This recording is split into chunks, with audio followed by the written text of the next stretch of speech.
ஆண்டவராக இயேசு கிறிஸ்துவுக்குள் மிகவும் அன்பாக நேசிக்கப்பட்ட அன்புக்குரிய சகோதர சகோதரிகளே, நம்முடைய பிதாகிய தேவனாலும் கர்த்தராக இயேசு கிறிஸ்துவினாலும் கிருபையும் சமாதானம் உண்டாவதாக.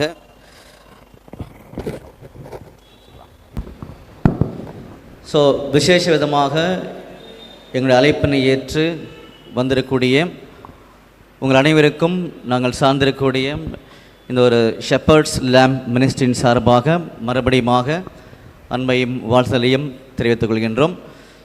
ஒரு சில கேள்விகள் என்ன பண்ணியிருப்பீங்கன்னா நோட்டீஸில் நீங்கள் பார்த்துருப்பீங்க. இந்த ஒரு தாம்பரம் பம்மல் பகுதியில் பார்த்தீங்கன்னா அந்த நோட்டீஸ் அநேகருக்கு வந்து கொடுக்கப்பட்டது. அந்த நோட்டீஸில் கேள்விகள் பார்த்துருந்தீங்களா? வந்திருக்கிறவங்க யாராவது பார்த்துருந்தீங்களா? கேள்விகளை பார்த்தீங்களா brother? Very good very good. என்ன மாதிரி கேள்விகள் பார்த்தீங்க? அங்கே போடப்பட்டிருக்குன்னு சொல்லி பார்க்குறோம். நம் ஆண்டவர் ஏன் இஸ்ரேலில் பிறந்தார் அப்படின்ற ஒரு கேள்வி. அதுக்கப்புறமா நம் இரட்சகர் ஜீவனை கொடுத்தும் இதுவரைக்கும் ஏன் வந்து பாவம் எப்படி தலைவிரித்து ஆடுகின்றது அப்படின்றது ஒன்று. அதுக்கப்புறமா நம் ஆண்டவராக இயேசு கிறிஸ்து முறித்து போட்ட 2 பாவங்கள் என்ன அப்படின்னு சொல்லி சில கேள்விகள். இந்த மாதிரி பல கேள்விகள் வேதாகமத்தில் வந்து சொல்லப்பட்டிருக்குது. வந்திருக்கக்கூடிய நீங்கள் எல்லாரும் பார்த்தீங்கன்னா நிறைய அனுபவங்கள் வந்து பெற்றவங்க, நிறைய உண்மைகள்லாம் தெரிந்தவர்கள், அநேக காலமாக ஆண்டவருக்காக வைராகியமாக வாழ்ந்திருக்கக்கூடிய மக்கள் தான் வந்திருக்கீங்க. இப்போ என்ன அதிகமாக நம்மளால் தெரிஞ்சுக்க முடியும் அப்படின்னு சொல்லி பார்க்கும்போது இது ஒரு எக்ஸ்ட்ராவாக சில காரியங்கள் மட்டும் என்ன பண்ண போகிறோன்னா பார்க்க போகிறோம். அது எந்த வகையில் உங்களுக்கு பிரயோஜனப்படும் அப்படின்னு ஒரு கேள்வி வரும் பொழுது நிச்சயமாகவே உங்களுடைய விசுவாசங்களை வேறு ஒரு இடத்துக்கு என்ன பண்ணணும்னா ஒரு உயர்ந்த இடத்துக்கு வந்து கொண்டு போகின்ற ஒரு மாபெரும் நம்பிக்கையை பார்த்தீங்கன்னா நீங்கள் முடிவில் பெற்றுக்கொள்வீர்கள் அப்படின்னு சொல்லி பார்க்குறோம். அப்போ நம்ம முழுக்க முழுக்க யாரை பற்றி தெரிஞ்சுக்க போகிறோம் அப்படின்னு சொல்லி பார்க்கும் பொழுது நம்மை உண்டாக்கிய நம்முடைய ஆண்டவராகிய இயேசு கிறிஸ்துவை பற்றி என்ன பண்ண போகிறோம்னா இன்னும் அதிகமாக தெரிந்து கொள்ள போகிறோம் அப்படின்னு சொல்லி நம்ம கவனிக்கிறோம். அப்போது தெரிந்து கொள்ள வேண்டிய ஒரு அவசியம் இருக்குது பார்த்தீங்களா? ஏன் இன்னும் அதிகமாக ஆழமாக அவரை பற்றி தெரிஞ்சுக்கணும் அப்படின்ற ஒரு கேள்வி வந்துச்சு அப்படின்னா நல்லா கவனிங்க. இந்த 3 கேள்விக்கான பதிலை நம்ம முடிக்கிறதுக்கு முன்னாடியே சொல்லிடுவோம். அதனால் நீங்கள் கவனிச்சிட்டே வாங்க. இப்போ ஒரு இன்ட்ரடக்ஷன் மட்டும்தான். ஏன் வந்து நம்முடைய இயேசு கிறிஸ்துவை பற்றி இவ்வளோ ஆழமாக தெரிந்து கொள்ள வேண்டும் அப்படின்னு ஒரு எண்ணம் வந்துச்சு அப்படின்னா அந்த எண்ணத்துக்கு நம்ம என்ன பதில் கொடுக்கலாம்? என்னோட கேள்வி புரிஞ்சா? நம்முடைய இயேசு கிறிஸ்துவை பற்றி இன்னும் அதிகமாக தெரிஞ்சுக்கணும் அப்படின்ற ஒரு எண்ணம் உருவாகுது இல்லையா? அந்த எண்ணத்துக்கு நீங்கள் என்ன பதில் சொல்லுவீங்க?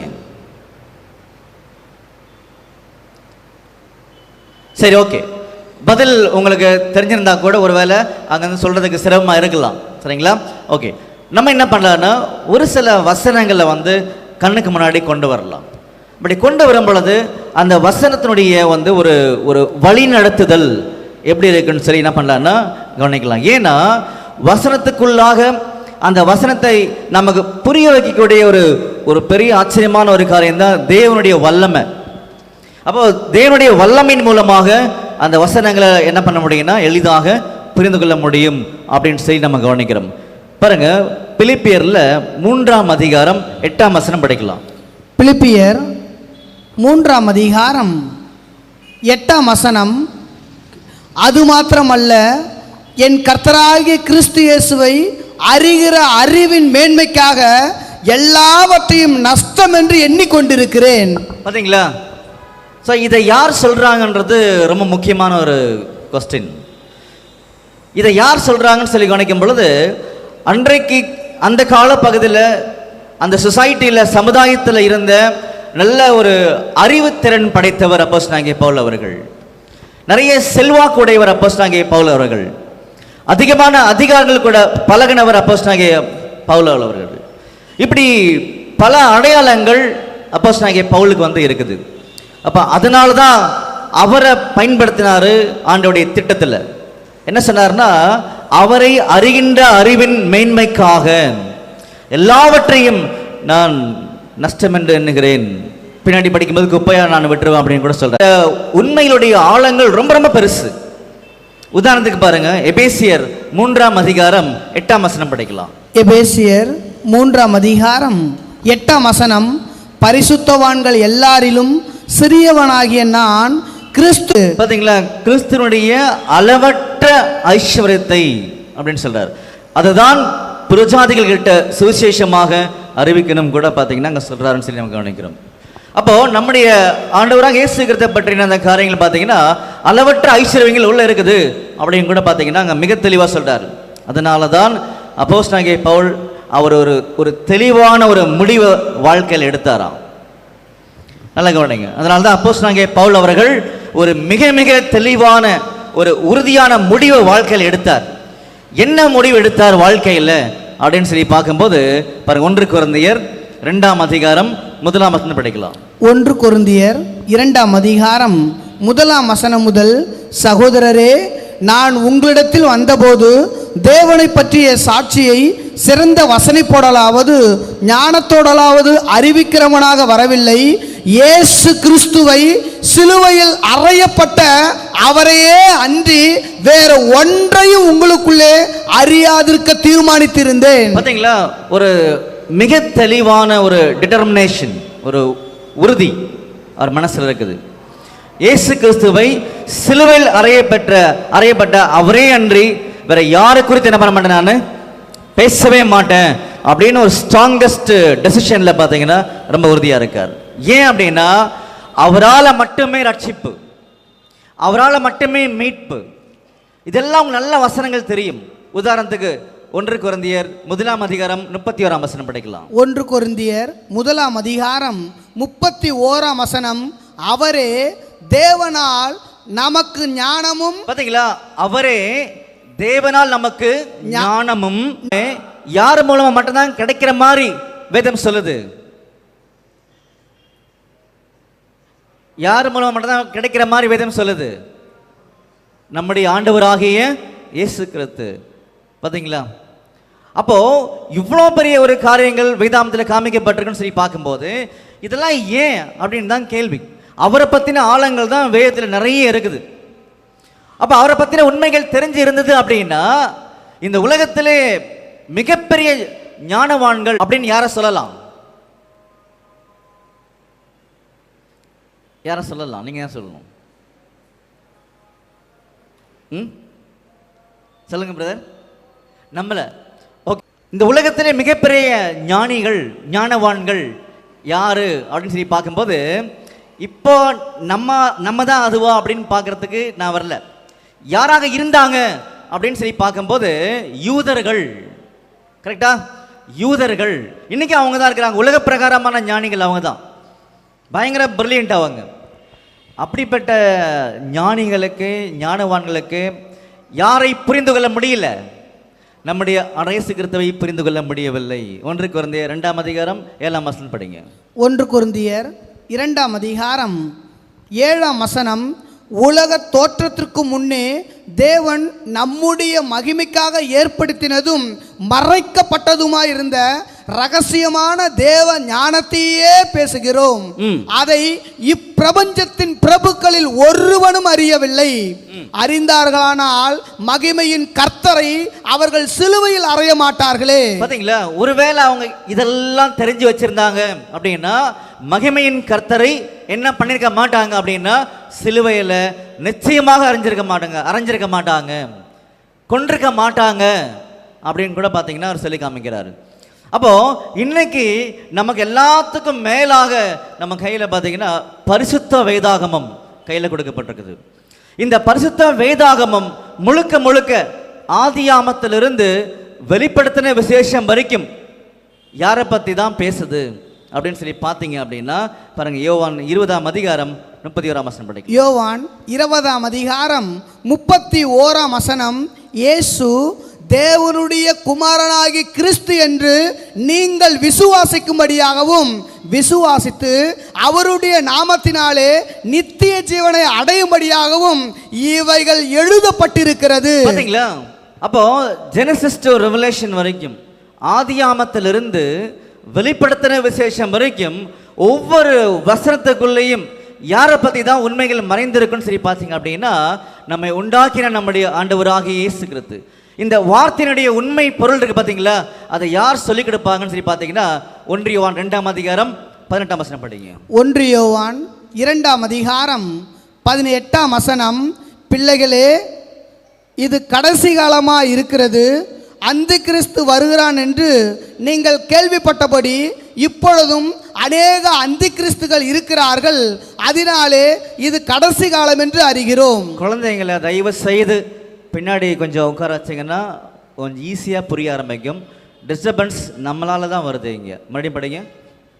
1 யோவான் 2ஆம் அதிகாரம் 18ஆம் வசனம், பிள்ளைகளே, இது கடைசி காலமாக இருக்கிறது, அந்தி கிறிஸ்து வருகிறான் என்று நீங்கள் கேள்விப்பட்டபடி இப்பொழுதும் அநேக அந்தி கிறிஸ்துகள் இருக்கிறார்கள், அதனாலே இது கடைசி காலம் என்று அறிகிறோம். ஓகே, ஸோ இது ஒரு உதாரணமாக படித்த வசனம். இதை கொஞ்சம் ஓரம் வச்சுக்கலாம். அப்போது நாம் பார்த்துட்டுக்கூடிய ஒரு காரியம் பார்த்தீங்கன்னா, ஆதி ஆமத்திலிருந்து வெளிப்படுத்தின விசேஷம் வரைக்கும் ஒட்டுமொத்தமாக நம்முடைய ஆண்டவர் இயேசு கிறிஸ்துவை பற்றி சொல்லப்பட்டிருக்குன்னு சொல்லி பார்த்தோம், வசனம் நம்ம படித்தோம். அப்போ இப்பேற்பட்ட மகத்துவமான மேன்மைகளை நமக்கு புரிய வைக்கிறதுக்காகவே நம்முடைய சர்வ வல்லவர் அவருடைய பரிசுத்தமான அந்த வல்லமையை பார்த்தீங்கன்னா கொடுத்துருக்காரு அப்படின்னு பார்த்தீங்கன்னா நமக்கு மிக தெளிவாக வேதம் அடையாளப்படுத்தி காமிக்குதுன்னு சொல்லி பார்க்குறோம். சரி, இதெல்லாம் எதுக்காக பிரதர் எங்ககிட்ட சொல்கிறீங்க? இதெல்லாம் எங்களுக்கு ஏற்கனவே தெரியும்ல, நிறைய படிச்சிருக்கோமே நாமோ அப்படின்னு சொல்லி பார்க்கும்போது தான் நமக்கு இன்னொரு ஆச்சரியமான ஒரு பாகத்தை என்ன பண்ணுறாருன்னா ஓப்பன் பண்ணுறாருன்னு சொல்லி பார்க்குறோம். நீங்கள் நல்லா நிதானமாக பண்ணீங்க. இது உண்மையிலே மிகவும் ஆச்சரியமான ஒரு காரியமாக நம்ம கண்களுக்கு பார்த்தீங்கன்னா, அறிவு கண்களுக்கு அது காமிக்கப்படும் சொல்லி பார்க்குறோம். அப்போது இதுதான் நம்முடைய வாழ்க்கையாகவே இருக்கணுன்றது பார்த்தீங்கன்னா வேதம் நமக்கு மிக தெளிவாக சொல்ல இன்னும் கொஞ்சம் நேரத்தில். சரி, இப்போ நம்முடைய ஆண்டவர் இயேசு கிறிஸ்துவுடைய மகா மேன்மையான காரியங்களை வேதம் இப்படியாக சொல்லுது அப்படின்றதே இப்போ நம்ம ஒரு சின்ன லிஸ்ட் போட்டோம். சரிங்களா? அப்போஸ்தலனாகிய பவுல் அவர் அறிகின்ற அறிவின் மேன்மைக்காக எல்லாமே குப்பன்னு சொல்கிறேன் நஷ்டன்னு சொன்னார். அதே மாதிரி எபேசியர் 3:8 அவர் பேசினார். யோவான் 20:31 entire Bible talks about Lord Jesus அப்படின்னு கூட நம்ம எல்லாமே பார்த்தோம். சரிங்களா? இதெல்லாம் பார்த்துருக்கும் போது ஏன் அப்படின்னு கொஸ்டின், எதற்காக? இப்போ நீங்கள் இப்போ உங்கள் சாய்ஸ் கொஸ்டின் உங்ககிட்ட இருக்கு. இப்போ நீங்கள் தான் சொல்லுங்கள், இதெல்லாம் ஏன்?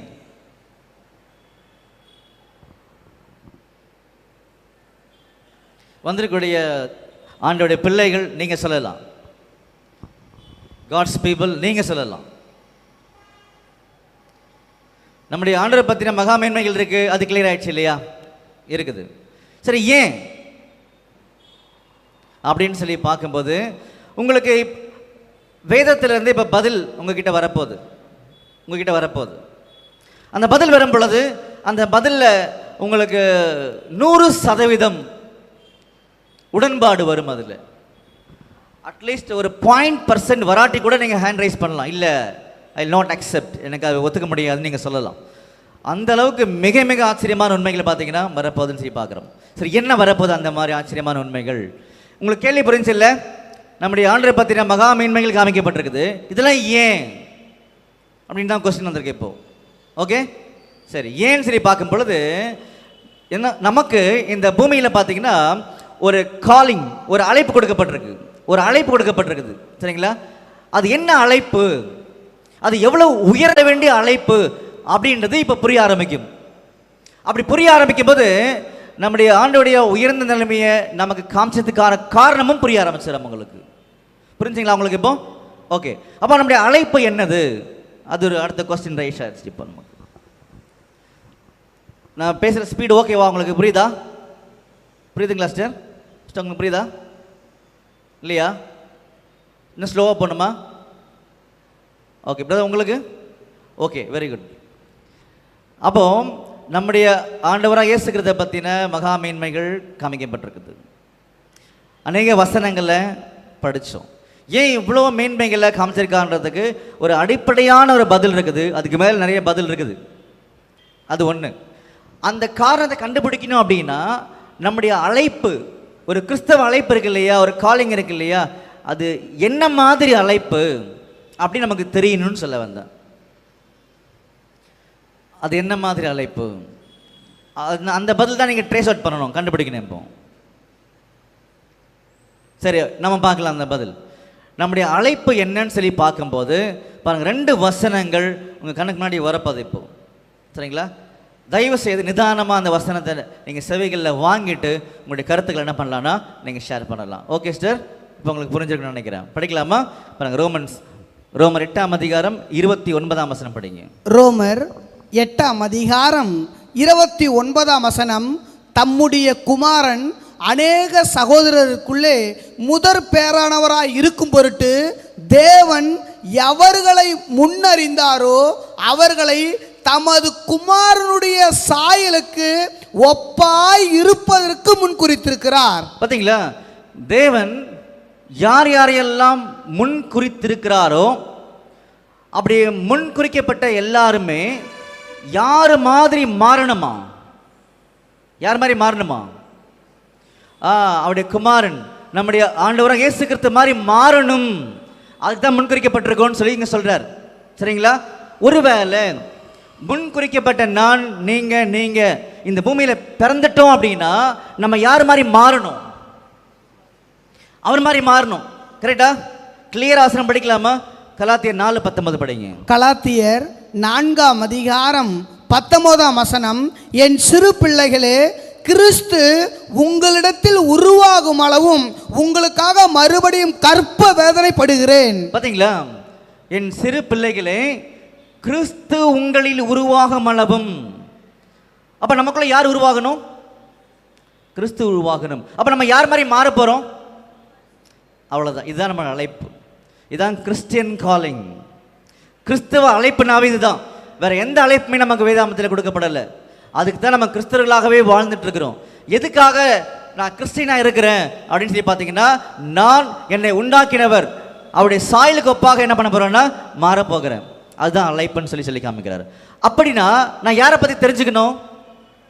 அவரை பற்றி தெரிஞ்சுக்கணும். அதனால தான் இந்த ஒட்டுமொத்த வேதாகம் முழுக்க அவரை பற்றியே சொல்லப்பட்டிருக்குது அப்படின்னு சொல்லி நம்ம பார்க்குறோம். அப்போ அன்புக்குரிய சகோதர சகோதரிகளே, அதனால தான் நம்முடைய இயேசு கிறிஸ்துவை வேதாகமத்தில் எப்படி அடையாளப்படுத்தி காமிக்கிறாங்கன்னு சொல்லி பார்க்கும்போது பாருங்க, எபேசியர் 1ஆம் அதிகாரம் 23ஆம் வசனம் படிக்கலாம். எபேசியர் 1ஆம் அதிகாரம் 23ஆம் வசனம். எல்லாவற்றையும் எல்லாவற்றாலும் நிரப்புகிறவருடைய நிறைவாகிய சரீரமான சபைக்கு அவரை எல்லாவற்றுக்கும் மேலான தலையாக தந்தருளினார். பார்த்தீங்களா? அவரை சரீரமாகிய சபைக்கு தலையாக கொடுத்திருக்கிறாங்க அப்படின்னு சொல்லி வசனம் சொல்லுது. கரெக்டா? பாருங்க, அதே மாதிரி கொலோசியர் 1ஆம் அதிகாரம் 18ஆம் வசனம். கொலோசியர் 1ஆம் அதிகாரம் 18ஆம் வசனம். அவரே சபையாகிய சரீரத்துக்கு தலையானவர். இந்த வசனங்கள்லாம் நிதானமாக நிதானிக்க வேண்டிய வசனங்கள். அப்படி வசனத்தை நீங்கள் கவனிக்கும் போது வசனத்தினுடைய எல்லா உண்மைகளையும் நமக்கு புரிய வைக்கிறதுக்காக தான் பாருங்க, 1 யோவான்ல 2:27 படிக்கலாம். 1 யோவான் 2ஆம் அதிகாரம் 27ஆம் வசனம். நீங்கள் அவராலே பெற்ற அபிஷேகம் உங்களில் நிலைத்திருக்கிறது, ஒருவரும் உங்களுக்கு போதிக்க வேண்டுவதில்லை.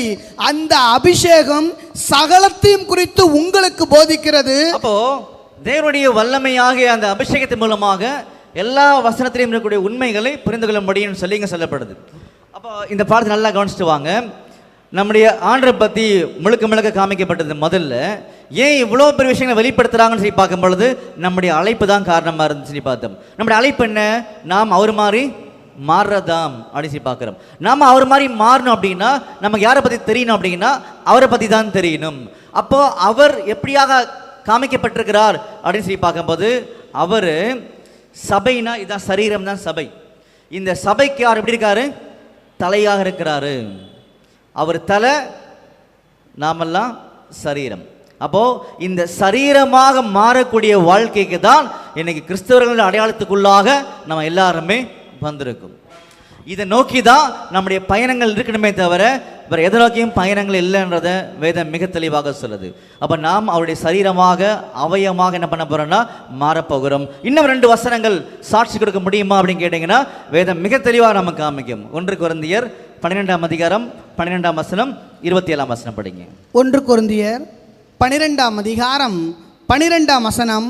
எப்படி எனில் சரீரம் ஒன்று, அதற்கு அவயங்கள் அநேகம், ஒரே சரீரத்தின் அவயங்கள் எல்லாம் அநேகமாயிருந்தும் சரீரம் ஒன்றாகவே இருக்கிறது, அந்த பிரகாரமாக கிறிஸ்துவும் இருக்கிறார். ஓகே, ஒரு சரீரம் இருக்குது, நிறைய அவயங்கள் இருக்குது அப்படின்னு சொல்லும்போது பாருங்க, இது ஒரு அவயம், இது ஒரு கை, இது ஒரு கை இருக்கு இல்லையா? இப்படி நிறைய அவயங்கள் இருந்தால் கூட சரீரம் ஒன்று தானே, அந்த பிரகாரமாகவே கிறிஸ்து இருக்கிறார்னு சொல்லிட்டு 27ஆம் வசனம் படி. 27ஆம் வசனம், நீங்களே கிறிஸ்துவின் சரீரமாயும் தனித்தனியே அவயங்களுமாயும் இருக்கிறீர்கள். அப்ப நாம தான் கிறிஸ்துவனுடைய சரீரமாக.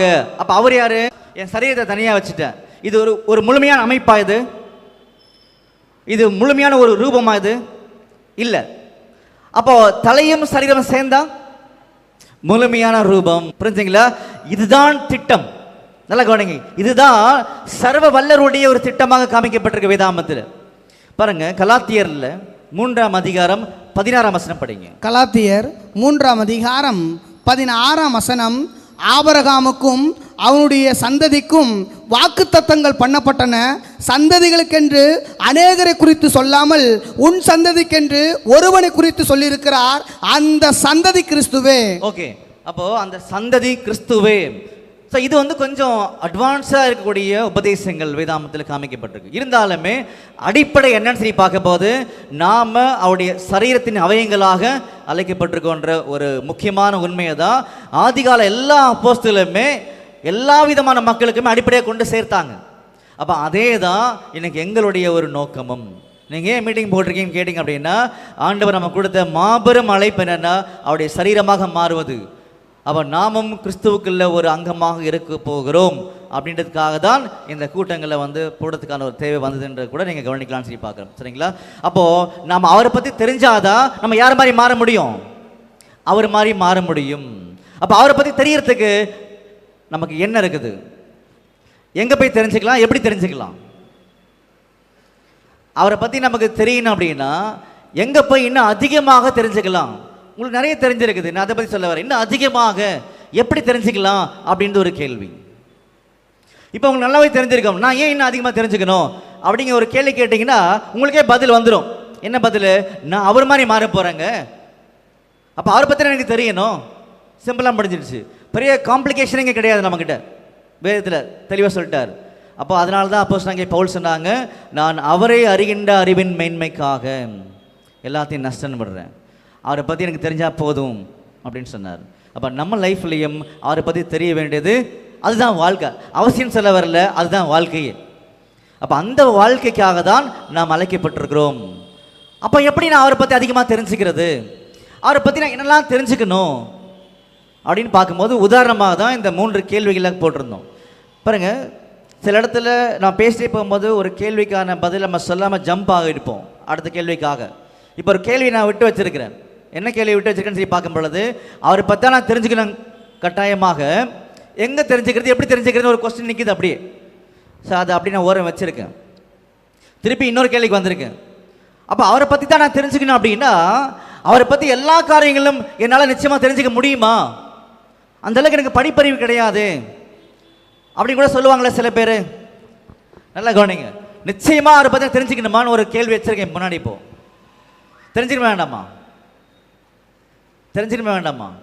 நிச்சயமாக அவரை பற்றி முழுசாக தெரிஞ்சுக்கணுமா வேண்டாமா? வசனம் படிக்கலாமா நம்ம? அதுக்கு பாருங்க, ரொம்ப ரொம்ப கிளியராக ஒரு வசனம் இருக்குது பைபிளில். நல்லா கவனிங்க. இந்த சட்டத்துக்கு மீறி என்ன பண்ண முடியாது நம்மளால? ஒன்றுமே பண்ண முடியாது. இந்த சட்டத்துக்கு மீறி நம்ம ஒரு கிறிஸ்தவர்களாக வாழவே முடியாது அப்படின்றத முதல்ல தெளிவுபடுத்திடலாமா? யோவான் 12:48 படிங்க. யோவான் 12ஆம் அதிகாரம் 48ஆம் வசனம், என்னை தள்ளி என் வார்த்தைகளை ஏற்றுக்கொள்ளாதவனை நியாயம் தீர்க்கிறது ஒன்று இருக்கிறது, நான் சொன்ன வசனமே அவனை கடைசி நாளில் நியாயம் தீர்க்கும். பாருங்க, இது முழுக்க முழுக்க நம்முடைய ஆண்டவர் இயேசு கிறிஸ்து அவர் என்ன உண்மைகள்லாம் சொல்ல ஆசைப்பட்டாரோ அதே தான் நாங்களும் இங்கே ஃபாலோ ட்ரை பண்ணுறோம். வேற ஒன்றும் கிடையாது, ட்ரை தான் பண்ணுறோம். நாங்களும் ஃபுல்லாக பண்ணல, ட்ரை பண்ணுறோம். வசனம் என்ன சொல்லுது? என்னை தள்ளி என் வார்த்தைகளை ஏற்றுக்கொள்ளாதவனை நியாயம் தீர்க்கிறது ஒன்று இருக்கிறது, நிச்சயமாகவே நான் சொன்ன வசனம் அவனை கடைசி நாளில் நியாயம் தீர்க்கும். எப்படி தீர்க்கும்? நான் என்ன சொன்னேன், நான் என்ன எழுதி கொடுத்தேன், நீங்க எப்படி வாழ்க்கையை வாழ்ந்தீங்க அப்படிதான் கேட்பார். இவர் எதுவுமே கேட்க மாட்டார். நீங்க எத்தனை பேருக்கு தான தர்மம் பண்ணீங்க, I don't father about that, நான் கவலை பண்ண மாட்டேன் அதை பத்தி. சரிங்களா? எத்தனை பேருக்கு உதவி செய்தீங்க, அதெல்லாம் நான் கேட்க மாட்டேன். அவரு நான் என்ன சொல்லியிருக்கேன், நீங்க எப்படி வாழ்ந்துருக்கீங்க. அப்போ நமக்கு அவர் கொடுத்த அழைப்பு, நீங்க என்னுடைய சரீரமாக, என்னுடைய சரீரத்தினுடைய அவயமாக மாற போறீங்க. அதுக்கு நீங்க என்ன பண்ணணும்? அதுதான் அவருடைய ஒரு கேள்வியாக முன்னிறுத்துவார் நம்ம கவனிக்கிறோம். இப்படி வாழ்க்கையை வாழ ஆரம்பிச்சோம் அப்படின்னா நம்ம ரொம்ப சிம்பிளா எளிமையாக தான தர்மம்லாம் பண்ணுவோம். நான் பண்ண வேணான்னு சொல்லல. முதல் பர்பஸ் நான் அவர் மாதிரி மாறுறது. அந்த வாழ்க்கையை நீங்கள் ஸ்ட்ராங்காக ஓட ஆரம்பிச்சிங்க அப்படின்னா நீங்களும் நானும் மற்றவங்களுக்கு உதவி செய்கிறது, தான தர்மம் பண்ணலாம், அடுத்து செகண்டரி ஈஸியாக பண்ணிவிடுவோம். அப்போது அதை முன்னிலைப்படுத்தக்கூடாது. எதை நான் இவ்வளோ பேருக்கு உதவி செய்தேன், இத்தனை பேருக்கு சாப்பாடு போட்டேன், இத்தனை கூட்டங்கள் பண்ணேன், அதெல்லாம் கேட்க மாட்டார். நீ எப்படியாக என்னை பார்த்து கேட்பார். நீ எப்படியாக என்ன மாதிரி மாறுவதற்காக உன் குணங்களை மாற்றினாய்? How did you change your character அப்படின்னு கேட்பார் என்னை பார்த்து. அப்போ அதுதான் முக்கியம். அப்போ நான் அவரை அறிகின்ற அறிவின் மேன்மைக்காக அப்படின்னு சொல்லி நம்ம கவனிக்கிறோம். அப்போ இந்த வாழ்க்கைக்குள்ள கடந்து வரக்கூடிய ஒவ்வொரு சகோதரனும் சகோதரியும் அந்த அறிவை எந்த அளவுக்கு எவ்வளவு உயரத்துக்கு தேடணும், வளர்த்து கொள்ள வேண்டும் அப்படின்னு சொல்லி ஒரு கேள்வி வந்துச்சு அப்படின்னா பதில் வரும் பாருங்க. எபேசியர் 4ஆம் அதிகாரம் 11ஆம் வசனம் படிக்கலாம். எபேசியர் 4ஆம் அதிகாரம் 11ஆம் வசனம், மேலும் நாம் அனைவரும் தேவனுடைய குமாரனை பற்றும் விசுவாசத்திலும் அறிவிலும் ஒருமைப்பட்டவர்களாகி. பாத்தீங்களா, நாம் அனைவரும் தேவனுடைய குமாரனை பற்றக்கூடிய விசுவாசத்திலும் அறிவிலும் ஒருமைப்பட்டவர்களாகி. இன்னைக்கு கிறிஸ்தவர்கள் அப்படின்னா எல்லாரும் ஒன்னா தான் இருக்கணும். எப்படி இருக்கக்கூடாது? பிரிஞ்சிருக்கக்கூடாது தானே? இருக்காங்களா? இருக்காங்க இல்லையா? அப்போ நம்முடைய ஆண்டரை பற்றின அறிவில் கம்மியாக இருக்குது, குறைவாக இருக்குன்னு அர்த்தம். சரிங்களா? ஒருவேளை நம்முடைய ஆண்டரை பற்றின அறிவு சரியாக இருந்தது அப்படின்னா எல்லாரும் ஒன்றா தான் இருப்பாங்க. அப்படிப்பட்ட காலங்களும் உலகத்துக்குள்ள நிச்சயமாக வரும். ஏன் சவுண்ட் இன்க்ரீஸ் பண்ணுறோன்னா, கீழே நிறைய பேர் இருக்கிறாங்க, எங்கள் மெசேஜ் அனுப்பிச்சாங்க, அவங்களும் கேட்கறதுக்கு தான் சவுண்ட் இன்க்ரீஸ் பண்ண. டோன்ட் வரி, நீங்கள் ஒன்றும் தப்பாக நினச்சிக்காதீங்க. சரிங்களா? ஓகே. அப்போ அன்புக்குரிய சகோதர சகோதரிகளே, நல்லா கவனிச்சுக்கோங்க. நாம் எல்லாருமே நம்முடைய ஆண்டவராக இயேசு கிறிஸ்து மாதிரி அவருடைய அறிவுக்கு ஈக்குவலாக வளர வேண்டியது நம்முடைய கட்டாயமான தேவை. அப்படி வளரல அப்படின்னா நாம் அவர் மாதிரி மாறவே முடியவே முடியாது. சார், இன்னொரு கொஸ்டின் வந்துடும். எனக்கு சின்ன வயசுலேருந்தே படிப்பே வராதுங்க பிரதர், எனக்கு ஒரு வார்த்தை கூட படிக்க தெரியாது, நான் எப்படி அவரை பற்றி தெரிஞ்சுக்க முடியும்? அப்படி ஒரு கேள்வி வரும்ல நிறைய பேருக்கு. வருமா வராதா? வரும்ல. அப்போது என்ன பதில் சொல்லி பார்த்தீங்கன்னா, அப்போஸ்தலனாகிய பேதுரு அவர்கள் PhD படிச்சிருந்தாரா இல்லையா? அவருக்கு எப்படி வந்துச்சு இந்த அறிவு? நீங்கள் அவராலே பெற்ற அபிஷேகம் உங்களில் நிலைத்திருக்கிறது, ஒருவனும் உங்களுக்கு போதிக்க வேண்டியதில்லை. சரிங்களா? அது ஒன்று. ரெண்டாவது பாருங்க, ரோமர்ல 10ஆம் அதிகாரம் 14ஆம் வசனம் படிங்க. ரோமர் 10ஆம் அதிகாரம் 14ஆம் வசனம் முதல், அவரை விசுவாசியாதவர்கள் எப்படி அவரை தொழுது கொள்வார்கள்? அவரை குறித்து கேள்விப்படாதவர்கள் எப்படி விசுவாசிப்பார்கள்? பிரசங்கிக்கிறவன் இல்லாவிட்டால் எப்படி கேள்விப்படுவார்கள்? அனுப்பப்படாவிட்டால் எப்படி பிரசங்கிப்பார்கள்? பாத்தீங்களா? அப்போ சரியான உண்மைகளை கொண்டு செல்லக்கூடிய ஆண்டவருடைய பிள்ளைகள் நிச்சயமா தேவை. அப்படி இருந்தாதான் இந்த அறிவு உலகத்துக்குள்ள போகமே தவிர எல்லாம் உலகத்துக்குள்ள போகாது. புரிஞ்சுங்களா? அப்போ நம்மளுடைய ஒரு ஃபர்ஸ்ட் டியூட்டி என்னன்னு கேட்டீங்கன்னா, அதுதான் பியூட்டி கூட. டியூட்டி பியூட்டி எல்லாமே ஒன்னே ஒன்று. என்னன்னு சொல்லி பார்த்தீங்கன்னா, அவரை அறிகின்ற அறிவு. அவருக்காக எல்லாத்தையும் விடக்கூடிய நிலைமை எப்போ வரும்னா, அவரை பற்றி தெரிய தான் வருமே தவிர எல்லாம் வராதுன்னு சொல்லி பார்க்குறோம். அப்போ நம்ம ஏன் அவரை பற்றி தெரிஞ்சுக்க போகிறோம் அப்படின்னா, நம்முடைய அழைப்பை நம்ம அவர் மாதிரி மாறுறது தான். அவர் மாதிரி மாறும் பொழுது நம்ம எங்கே இருப்போம்?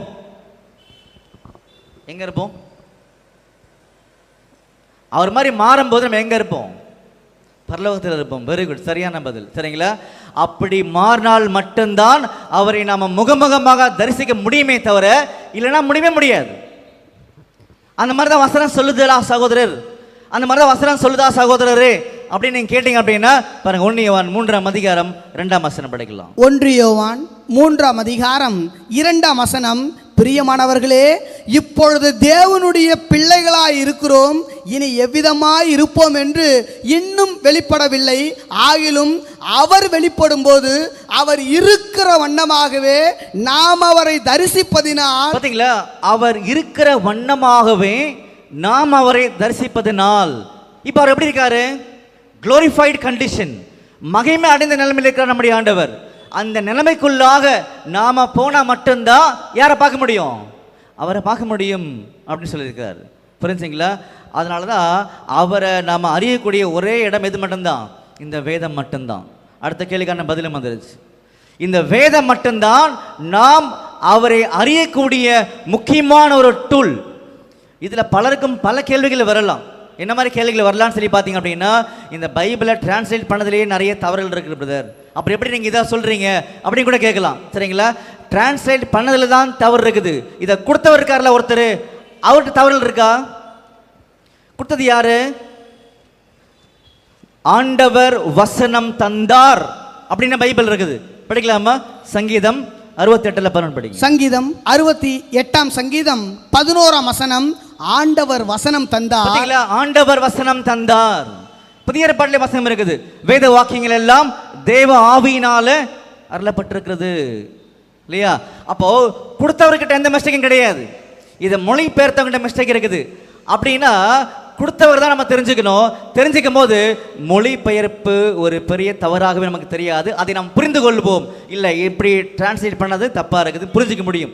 எப்படி அப்படின்னு கேட்டிங்க அப்படின்னா பாருங்க, யோவான் 5:39 வசனம் படிங்க. யோவான் 5:39 வசனம், வேத வாக்கியங்களை ஆராய்ந்து பாருங்கள், அவைகளால் உங்களுக்கு நித்திய ஜீவன் உண்டென்று எண்ணுகிறீர்களே, என்னை குறித்து சாட்சி கொடுக்கிறவைகளும் அவைகளே. பாத்தீங்களா?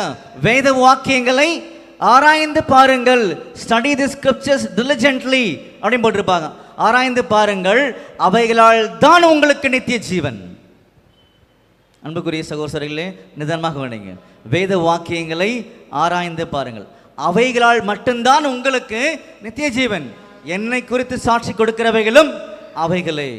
வேற எந்த ஒரு ஆயுதமும், எந்த ஒரு லைப்ரரியும், எந்த ஒரு உலக சரித்திரமும், எந்த ஒரு மனிதனுடைய தனி அறிவும், சமுதாயத்தினுடைய அறிவும், இல்லை வேற யாருடைய அறிவும் யாரை பற்றி நமக்கு சொல்லாது? நம்முடைய ஆண்டரை பற்றி சொல்லாது. அவர் கொடுத்த வசனங்கள் மட்டுமே சொல்லுமே தவிர வேற எதுவுமே நமக்கு சொல்லாது. ஏன்னா இந்த வசனத்தை அவர் கொடுக்கும் போது எப்படி கொடுத்துருக்கான்னு நமக்கு தெரியணும்ல. இந்த வசனத்தை அவர் நம்மகிட்ட கொடுக்கும் போது எப்படி கொடுத்தாருன்னு நமக்கு தெரியணும்ல. படிக்கலாமா? சங்கீதம் 12:6 படிங்க. சங்கீதம் 12 சங்கீதம் 6 வசனம், கர்த்தருடைய சொற்கள் மண்குகையில் 7 தரம் உருக்கி புடமிடப்பட்ட வெள்ளிக்கு ஒப்பான சுத்த சொற்களா இருக்கிறது. பாத்தீங்களா? கர்த்தருடைய சொற்கள் மண் குகையில 7 தரம் முறுக்கி புடமிடப்பட்ட வெள்ளிக்கு ஒப்பான சுத்தமான சொற்கள். இதுல மிஸ்டேக்கே கிடையாது. டிரான்ஸ்லேட் பண்ணாலும் பரவாயில்ல, நீங்க தேடி வாசியுங்கள், நிச்சயமாக உங்களுக்கு உண்மைகள் தெரிய ஆரம்பிச்சிடும். அப்படியாக என்ன பண்ண முடியும்னு சொல்லி பார்த்தீங்கன்னா, நம்முடைய இயேசு கிறிஸ்துவை நாம் மிக தெளிவாக புரிந்து கொள்ள முடியும். அடையாளம் காமிக்கிற ஒரே ஆயுதம் இந்த வேதம் மட்டும்தான் சொல்லி பார்க்கிறோம். வேதம் எனக்கு தெரியல புரியலன்னா யாராலையும் சொல்ல முடியாது. ஏன்னா நம்முடைய ஆண்டவர் மரித்தது எல்லாருக்காகவும் தான். எல்லாருக்கும் அந்த அறிவை கொடுக்கறதுக்கு அவர் ரெடியா இருக்கார். நாம வாங்குறதுக்கு ரெடியான்னு தான் கொஸ்டின் கேட்போம். வாங்குறதுக்கு ரெடியா? வாங்குறதுக்கு ரெடி. எங்கிருந்து வாங்கலாம்? நீங்கள் எந்தெந்த சபைகள் இருக்கீங்களோ, நல்லா கவனிச்சுக்கோங்க. நீங்கள் எந்தெந்த சபைகளில் இப்போ போயிட்டு இருக்கீங்களோ அதே சபையில் இருங்க, அங்கே இருங்க. அங்கே இருந்து எப்படி நம்ம தேடலாம், எப்படி கண்டுபிடிக்கலாம் அப்படின்னு ஒரு ப்ராக்டிஸ் என்ன பண்ணுங்க, நாங்கள் ட்ரை பண்ணுங்க. அதை மட்டும் சொல்லிக் கொடுக்குறது எங்களுடைய கடமைகள். ஏன்னா சுவிசேஷத்தை அறிவிப்பது எங்கள் மேல் விழுந்த கடமை. அப்படி நீங்கள் தெரிஞ்சுக்கும் போது இன்னும் அதிகமாக என்ன பண்ண முடியும்னா ஆண்டவருக்காக வாழ முடியும்னு சொல்லி பார்க்குறோம். அதன் அடிப்படையில் வந்தது தான் இந்த 3 கேள்விகள். இதுதான் இன்ட்ரடக்ஷன். இன்னும் நான் தொடங்கவே இல்லை பாடமே. ஓகே, இப்போது இன்ட்ரடக்ஷன் தான் முடிச்சிருக்கோம். இது ஏன் போட்டிங்கன்னு ஒரு வேளை உங்களுக்கு வந்திருக்கு நல்ல மைண்டில். இப்போ நான் திருப்பியும் ஒரே செகண்டில் ரிவைஸ் பண்ண ஆசைப்படுறேன். சரிங்களா? அப்போது நம்முடைய ஆண்டவரை இயேசுகிறத பற்றினதான் ஆதியாமத்திலிருந்து வெளிப்படுத்த சுவிசேஷம் சொல்லப்பட்டதுன்னு சொல்லி நிறைய வசனங்களை பார்த்தோம். இதை குறித்து அப்போஸ்தலனாகிய பவுல் ரொம்ப பெருசாக பேசிட்டு இருந்தார். என் வாழ்க்கையை நான் விட்டுறேன்னு சொல்லி விட்டார் அவர். சரிங்களா? ஏன் அப்படின்னு கேட்கும்போது நம்முடைய அழைப்பு தான் காரணம் பார்த்தோம். நம்முடைய அழைப்பு என்ன? நாம் அவர் மாதிரி மாறுவது அப்படின்னு சொல்லி பார்க்குறோம். அப்போ நம்ம அவர் மாதிரி மாறணும் அப்படின்னா நமக்கு யாரை பற்றி தெரியணும்? அவரை பற்றி தான் தெரியணும்னு சொல்லி பார்க்குறோம். அப்போ அவரை பற்றி தெரியணும்னா எங்கே போய் தெரிஞ்சுக்கிறது? வேதம், அவ்வளோதான், பைபிள், தி ஹோலி ஸ்கிரிப்சர். ஓகே, இது வரைக்கும் உங்களுக்கு புரிஞ்சிச்சா? கிளியரா? இது சந்தேகம் இருக்கா உங்களுக்கு? சிஸ்டர் உங்களுக்கு ஓகேவா இல்லையா? ஓகே, சரி, இப்போ என்ன பண்ண போறோம்னா, அவரை பத்தி நீங்க சொன்னீங்கல்ல, இந்த 3 கேள்வி போட்டிருக்கீங்க இல்லையா, இந்த 3 கொஸ்டின் பார்த்தீங்கன்னா உதாரணமாக போடப்பட்டது தான். ஃபார் எக்ஸாம்பிள் போட்டிருக்கோம். இந்த மாதிரி பல கேள்விகள் இருக்குது. ரொம்ப ரொம்ப ஆச்சரியமா இருக்கும். அவரை அறிகின்ற அறிவு உள்ள வர அதுதான் மிகப்பெரிய சந்தோஷமே நம்ம லைஃப்ல. வேதம் என்னுடைய மனமகிழ்ச்சி. ஏன் அந்த வசனம் அப்படி எழுதப்பட்டிருக்குன்னு தெரியுமா அன்புக்குரிய சகோதரர்களே? வேதம் என்னுடைய மனமகிழ்ச்சின்னு சொல்லி ஏன் எழுதப்பட்டிருக்குன்னு சொல்லி பார்த்தீங்க அப்படின்னா, வேதத்தில் யாரை பற்றி இருக்குதுன்னா நம்முடைய ஆண்டரை பற்றி. அதனால தான் அவரை தெரிய தெரிய நமக்கு மிகப்பெரிய சந்தோஷம் அப்படின்னு சொல்லி காமிக்கப்பட்டிருக்கு. அந்த மாதிரி என்னுடைய சிந்தனையில் ஒரு சிந்தனை உருவாகுது இல்லை, அவரை பற்றி எனக்கு, அவர் நல்லவர், அவர் வல்லவர், எனக்காக மரித்தார், இப்படிலாம் உருவாகுது இல்லை, பல சிந்தனைகள் உருவாகுதா இல்லையா? அந்த மாதிரி அந்த எல்லா சிந்தனைகளும் எதை பேஸ் பண்ணி உருவாகணும்? ஒரு மனுஷனுக்கு, ஒரு கிறிஸ்தவனுக்கு பல சிந்தனைகள் உருவாகலாம், தப்பே கிடையாது. அப்படி எல்லா சிந்தனைகளும் எதை பேஸ் பண்ணி அடிப்படையாக கொண்டு உருவாகணும் அப்படின்றது என் கேள்வி. ஏன் அப்படின்னா, இப்போ நான் ஒரு வேலை இங்கே பேசிகிட்டு இருக்கிறேன், நீங்கள் நாளைக்கு ஒரு கூட்டத்துக்கு போவீங்க, நீங்களே கூட தியானிப்பீங்க, வேதத்தை பண்ணிகிட்டு இருக்கீங்க எல்லாருமே. அப்படி பண்ணும்போது உங்களுக்குள்ளே சில உணர்வுகள்லாம் வரும் இல்லை, ஆண்டவரே இனிமேல் உங்களுக்காக நான் வாழணும் ஆண்டவரே, இப்படிலாம் வரும்ல சில நேரத்தில். உங்களுக்கு ஏதாவது கூட்டத்துக்கு பண்ண கூட வரும்ல உங்ககிட்ட. இப்படி எந்த சூழ்நிலையிலுமே உணர்வுகள் வரவே கூடாது. ஒரு கிறிஸ்தவனுக்கு ஒரு உணர்வு வரணும் அப்படின்னா எப்படி, எதை பேஸ் பண்ணி அப்படின்னு சொல்லி பார்க்கும்போது படிக்கலாமா? சங்கீதம் 119 130 படிங்க. சங்கீதம் 119 சங்கீதம் 130 வசனம். உம்முடைய வசனத்தின் பிரசித்தம் வெளிச்சம் தந்து பேதைகளை உணர்வுள்ளவர்களாக்கும். பார்த்தீங்களா? உம்முடைய வசனத்தின் பிரசித்தம் வெளிச்சம் தந்து பேதைகளை உணர்வுள்ளவர்களாக்கும். எனக்கு உணர்வு வரணும்னு சொன்னாவே இந்த வார்த்தையினுடைய வெளிச்சம் மட்டும்தான் இருக்கணுமே தவிர வேற எதன் அடிப்படையிலையும் ஒரு நல்ல ஒரு சோகமான பாட்டு கேட்டால் மனசு அப்படியே ஒரு மாதிரி ஆகிடும்ல, அப்படிலாம் ஆகவே கூடாது. ஆண்டவரை பற்றின அறிவு இந்த வேதம் கொடுக்கணும். இந்த வேதத்தின் மூலம் தான் அந்த உணர்வுகளே நம்மகிட்ட வரணும் அப்படின்னு சொல்லி நம்ம ஆண்டவர் சொல்கிறான்னு சொல்லி பார்க்குறோம். அன்புக்குரிய சகோதரர்களே, நம்முடைய ஆண்டவரை பற்றின பல உண்மைகளை நீங்கள் கேட்க ஆரம்பிச்சிங்க, செவிகள்லன்னு சொல்லி பார்க்கும்போது என்ன நடக்கும்ன்றது மட்டும் நீங்கள் தெரிஞ்சுக்கோங்க. என்ன நடக்கும்? நம்முடைய ஆண்டவராக இயேசு கிறிஸ்துவை பற்றின பல உண்மைகளை இன்னைக்கு ஒரு நாள் தெரிஞ்சுக்க முடியாது. நாங்கள் ஒவ்வொரு வாரமும் இதை நடத்துறதுக்கு பிளான் வச்சுருக்கிறோம். யாருக்காவது இன்ட்ரெஸ்ட் இருந்துச்சு, இது ஃப்ரீ ஸ்டடி தான். யாருக்காவது இன்ட்ரெஸ்ட் இருந்துச்சு அப்படின்னா உங்கள் பேர் எழுதி கொடுத்தீங்க அப்படின்னா இந்த இடத்துல இந்த கிளாஸ் கண்டக்ட் பண்ணுவாங்க. நீங்கள் எந்தெந்த சபையில் இருக்கீங்களோ அதே சபையிலேருந்து கிளாஸ் கேட்டுக்கலாம், ஃப்ரீயாக கேட்டுக்கலாம். கேட்டு நீங்கள் அங்கேருந்து அப்படி வாழலாம். இதுதான் பிளான், சரிங்களா? அப்போது இந்த ஒரு வேதத்தின் அடிப்படையில் தான் இது நமக்கு வருன்றது மிக தெளிவாக இருக்குது. அப்படி இருக்கும்போது இதை எப்படிலாம் படித்தாதான் நமக்கு புரியணும் ஒரு தேவை வந்திருக்கு இல்லையா? இந்த வேதத்தை எப்படி படித்தாதான் நமக்கு அதை பற்றி தெரியுன்றது ஒரு தேவை வருது. ஏன்னு சொல்லி பார்க்கும்போது இதுக்கு முன்னாடி பல தடவை பல முறை வேதத்தை படிச்சிருக்கோம். ஆனால் ஆண்டவரை பற்றின கேள்விகள் வரும் பொழுது நமக்கு அதுக்கு சரியான பதில் தெரிய மாட்டேது. என்ன கேள்வி, என்ன பதில் முதல்ல சொல்லுங்கன்னு தான் நீங்கள் கேட்கணும். மறுபடியும் ரிவைஸ் பண்ணுறேன். உங்களுக்கு பல முறை நான் வேதத்தை படிச்சிருக்கேன் பிரதர் அப்படின்னு யாராவது ஒருத்தங்க சொல்லலாம். எனக்கு நல்லா புரிஞ்சிருக்க கூட நீங்கள் சொல்லலாம். ஆனால் நம்முடைய ஆண்டவரை பற்றின சில கேள்விகள் முன்வைக்கும் பொழுது நமக்கு சரியான பதில் வரமாட்டேது சில நேரத்தில். காரணம் என்ன அப்படின்னு சொல்லி பார்க்கும் பொழுது நாம் சரியாக புரிந்து கொண்டு வேதத்தை படிக்கலை. எங்களோட முக்கியமான ஃபோக்கஸ் இங்கே பார்த்தீங்கன்னா பைபிள் படிங்க, வேறு எதுவுமே பண்ண வேண்டாம். பைபிளை மிக தெளிவாக ஆழ்ந்து உணர்வுபூர்வமாக படிங்க, எல்லா உண்மைகளையும் தெரிய ஆரம்பிக்கும். அது எப்படி படிக்குதுன்றதான் நாங்கள் சொல்லிக் கொடுக்க போகிறோம். ஆண்டோட கிருபையில் ஆண்டவர் சொல்லியிருக்கார், இப்படி தான் டீச் பண்ணணும்னு சொல்லியிருக்கார். அது நம்ம பின்னாடி பார்க்கலாம், சரிங்களா? சரி, இப்போ உங்களுடைய சார்பாக நான் ஒரு கேள்வி கேட்க ஆசைப்படுறேன். என்ன கேள்வின்னா, ஏதோ ஆண்டரை பற்றி சில கேள்விகள்லாம் இருக்குது, பதில் தெரியுது கஷ்டம்னு சொன்னீங்கல்ல, என்ன மாதிரி கேள்விகள்லாம் சொல்லுங்கள் பார்க்கலாம் அப்படின்னு உங்களை யாராவது ஒருத்தங்க கேட்குறீங்க, சரிங்களா? அதுக்கு தான் இந்த 3 கேள்வி முதல்ல நாங்கள் போட்டு காமிச்சிருந்தோம். நம்முடைய ஆண்டவர் ஏன் இஸ்ரேலில் பிறந்தார்னு சொல்லி பார்க்குறோம். அதுக்கப்புறமா அவர் பிறந்து மரித்து ஜீவனை கொடுத்து பரலத்துக்கு போயிட்டார். இன்றைக்கி வரைக்கும் பாவம் இருக்குதா இல்லையா? உலகத்தில் இருக்குது. ஏன்? அப்போ அவர் ஜீவனை கொடுத்ததுனால என்ன பிரயோஜனம்? ஒரு கொஸ்டின். 2வது கொஸ்டின் வந்திருக்குது. 3வது, அவர் 2 பாவங்களை நீக்கி போட்டார்.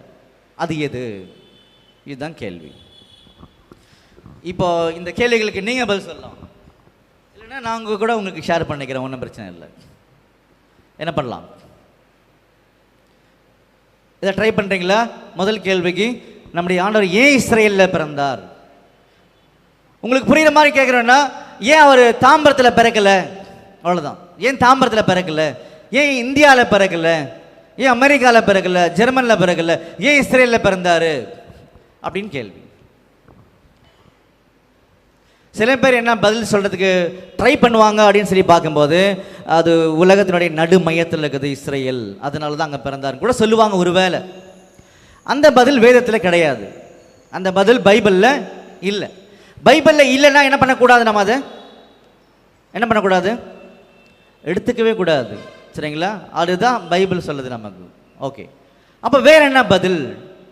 வேற என்ன பதில் சொல்லுவாங்க அதுக்கு? இது ஆண்டவருடைய திட்டங்க அப்படின்னு சொல்லுவாங்க. இது ஆண்டவருடைய திட்டம், அங்கே தான் பிறக்கணும் அப்படின்றதுன்னு சொல்லுவாங்க. அதுவும் பதில் கிடையாது. இதெல்லாம் தான் நமக்கு தெரிஞ்ச பதில், வேறு எதுவும் நமக்கு தெரியல. நீங்கள் ட்ரை பண்ணுங்க, ஏன் அவர் இஸ்ரேலில் பிறந்தார் அப்படின்னு கேள்வி.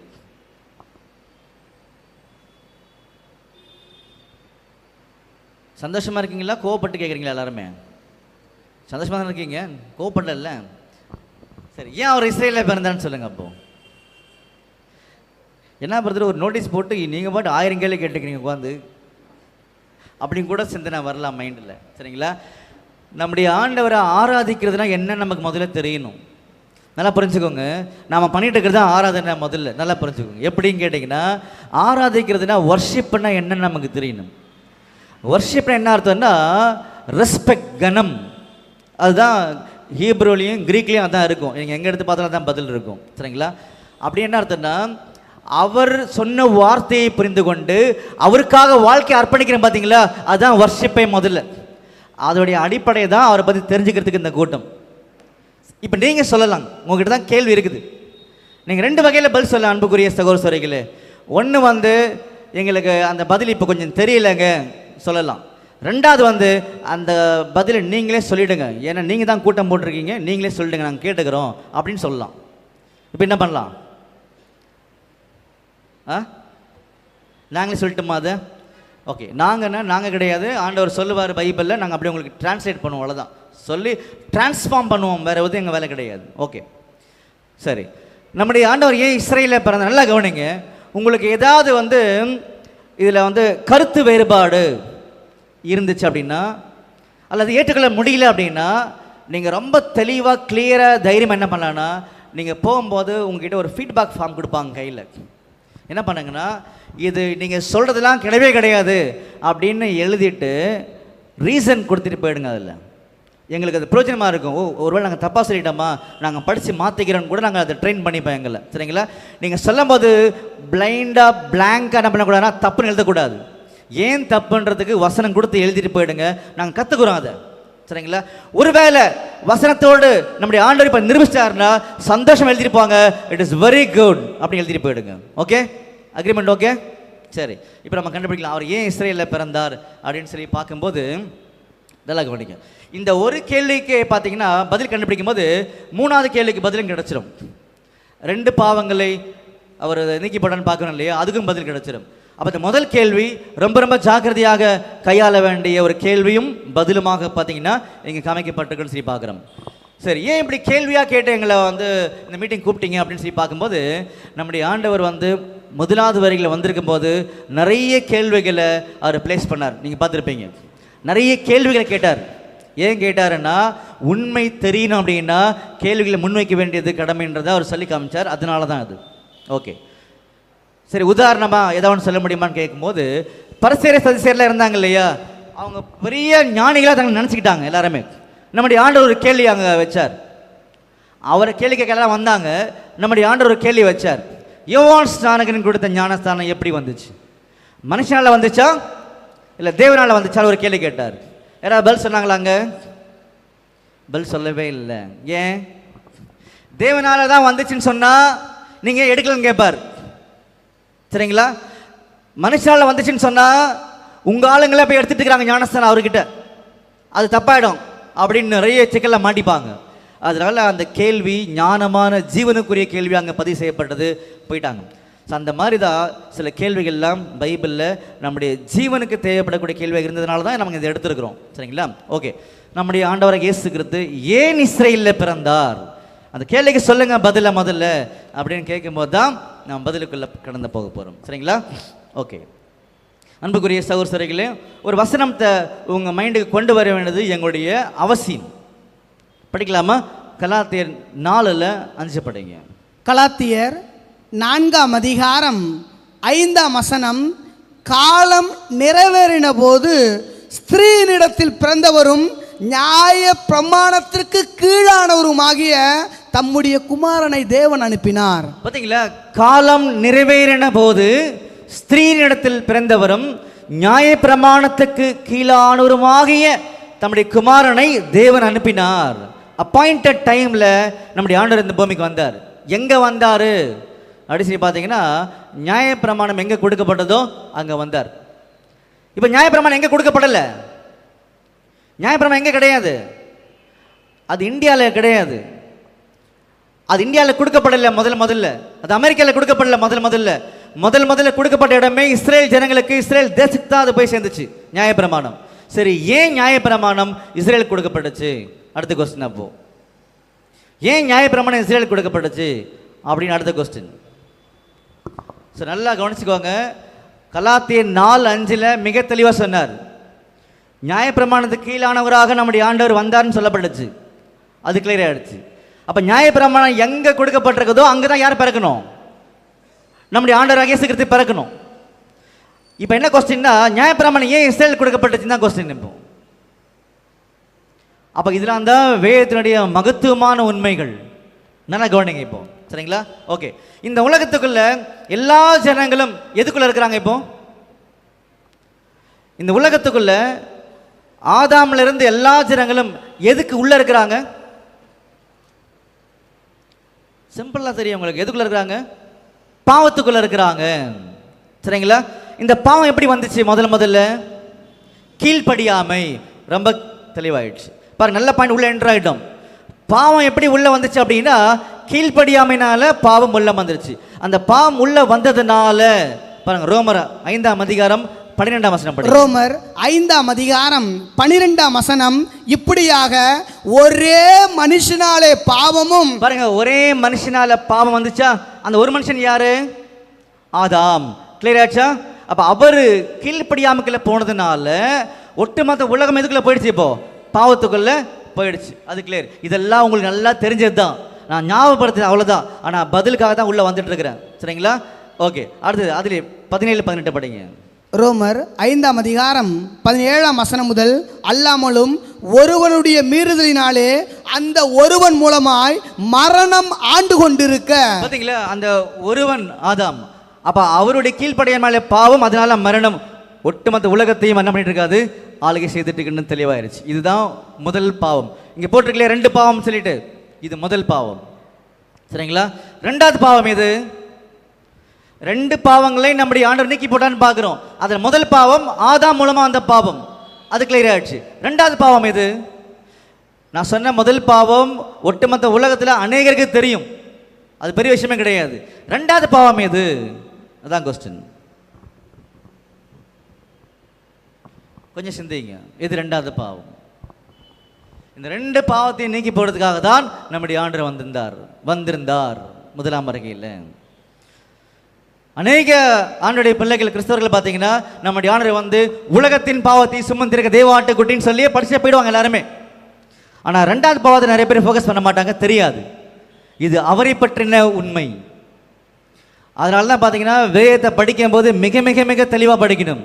இப்போ மத்தேயு புஸ்தகம் எடுத்துகிட்டு வச்சுக்கோங்களேன். மேத்தேயு புஸ்தகம் இருக்கு இல்லையா, முதலாவது புஸ்தகம் புதிய ஏற்பாட்டில். அந்த மத்தேயு புஸ்தகம் எப்படி யார் எழுதுனாங்க அப்படின்னு நமக்கு தெரியணும். அப்போ தான் அதோடைய உண்மையான அர்த்தம் நமக்கு புரிய ஆரம்பிக்கும். மத்தேயு புஸ்தகம் ஒரு யூதனை பற்றி ஒரு யூதர்களுக்காக எழுதினது. ஒரு யூதன் யாருன்னா மத்தேயு. யாரை பற்றி எழுதினாரா? ஒரு யூதனை பற்றி எழுதினார். அந்த யூதன் தான் நம்முடைய இயேசு கிறிஸ்து. சரிங்களா? யார்கிட்ட அது கொடுத்தாருன்னா யூதர்கள்ட்ட கொடுத்தார். அதே லூக்கா எடுத்துட்டிங்கன்னா அவர் புறஜாதிகளுக்காக என்ன பண்ணார்னா அதை எழுதி கொடுத்தான்னு சொல்லி பார்க்குறோம். இப்படி நிறைய விஷயங்கள் இருக்குது, நம்ம படிக்கலாம் போக போக. இப்போ கொஸ்டின் வந்து பார்த்தீங்கன்னா 2வது பாவம் எது? அதுதான் கொஸ்டின். ஏன்னா நம்ம வந்து கையாளுறது டீல் பண்ணுறது பைபிள் கூட. சாதாரணமெல்லாம் பேசிடலாம், இதான் பதில் அதான் பதில் சொல்ல முடியாது. பாருங்க, உதாரணத்துக்கு ஒரு வசனம் படிக்கலாம் பாருங்க. லூக்கால 1ஆம் அதிகாரம் 2ஆம் வசனம் படிங்க. லூக்கா 1ஆம் அதிகாரம் 2ஆம் வசனம் முதல், ஆரம்பம் முதல் கண்ணார கண்டு வசனத்தை போதித்தவர்கள் எங்களுக்கு ஒப்புவித்தபடியே அவைகளை குறித்து சரித்திரம் எழுத அநேகம் பேர் ஏற்பட்டபடினால் ஆதி முதல் எல்லாவற்றையும் திட்டமாய் விசாரித்தறிந்த நானும் உமக்கு உபதேசிக்கப்பட்ட விசேஷங்களின் நிச்சயத்தை நீர் அறிய வேண்டும் என்று அவைகளை ஒழுங்காய் உமக்கு எழுதுவது எனக்கு நலமாய் தோன்றிற்று. பார்த்தீங்களா, ஒவ்வொரு காரியத்தையுமே ரொம்ப டிசிப்ளினா நேர்த்தியாக வசனத்தோடு விளக்கி காமிக்க வேண்டியது கடமை. அப்போ அதனால தான் ஒரு ஸ்டெப் பை ஸ்டெப்பாக போக வேண்டிய சூழ்நிலைகளாக வந்திருக்கும். அதனால தான் 1 கொரிந்தியர் 8ஆம் அதிகாரம் 2ஆம் வசனம் நீங்கள் படித்து பார்த்தீங்கன்னா, ஒருவன் தான் ஏதேனும் ஒன்றை அறிந்தவன் என்று எண்ணிக்கொள்வானாகில் இன்னமும் அறிய வேண்டிய பிரகாரமாக அறியவில்லை.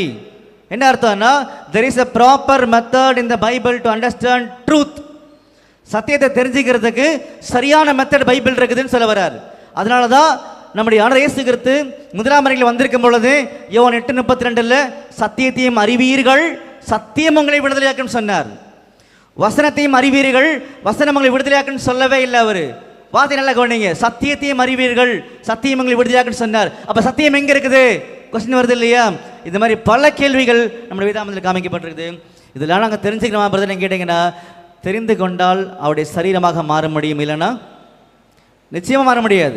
நீங்கள் இந்த ஒரு நாள் தான் நீங்கள் கூட்டத்துக்கு வர போகிறீங்க, அது பிறகு வருவீங்களா வரமாட்டீங்களான்னு ஆண்டவருக்கு தான் தெரியும். சரிங்களா? எங்களுடைய நோக்கம் சுவிசேஷத்தை அறிவிப்பது கடமை. அந்த கடமையை கண்ணியத்தோடு கட்டுப்பாடோடு நேர்மையோடு சொல்ல வேண்டியது வேலை. அதனால் உங்களுக்கு உங்களுடைய மனசுக்கு பிடிச்ச மாதிரிலாம் பிரசங்கெல்லாம் பண்ண முடியாது. ஆண்டவர் என்ன சொல்கிறாரோ அதான் சொல்ல முடியும். அப்படி தான் பைபிள் இருக்குதான்னு கேட்டிங்கன்னா அப்படி தான் இருக்குது.